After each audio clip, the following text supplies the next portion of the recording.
En juin 2005, une première attaque terroriste revendiquée par le GSPC algérien frappe la Mauritanie, faisant 15 morts dans une caserne militaire près de la frontière avec l'Algérie. Après, les attaques se succèdent comme le montre cette carte de l'ISS, Institut d'études de sécurité. Le dernier incident, l'enlèvement en décembre 2011 d'un gendarme sur la frontière avec le Mali. Depuis lors, le pays est stable. Les forces de défense et de sécurité sont restructurées. Une unité antiterroriste aussi créée, les GSI, groupements spéciaux d'intervention.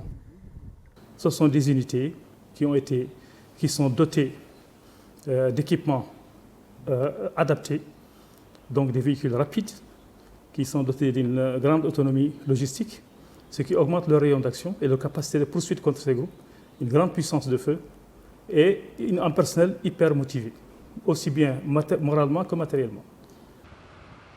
La loi sur le terrorisme est également revue.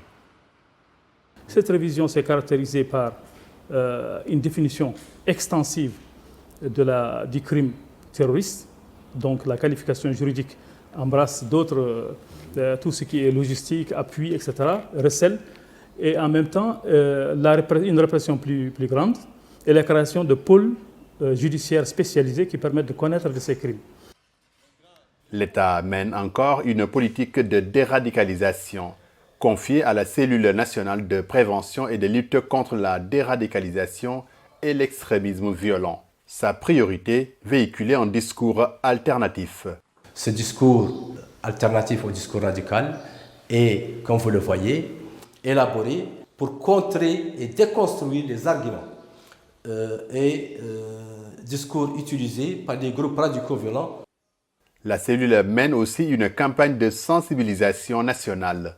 La CERAD Mauritanie a formé des jeunes, des enseignants, des membres de la société civile, des imams, des cheikhs de Mahadra, mais aussi créé un réseau spécifique composé de femmes. Tout ce monde travaille dans toutes les régions du pays, dans les mosquées, les écoles, les mahadras, les places publiques. Donc c'est ce qui nous a aidés, sincèrement, à prévenir la radicalisation de l'extrémisme violent dans notre pays.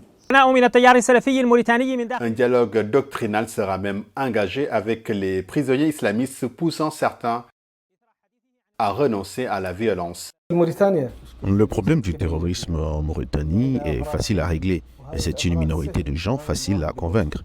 Il faut y aller en douce et dialoguer. Et j'ai l'expérience moi-même. Seul le dialogue mène à la paix et à la stabilité. La violence ne règle pas la violence.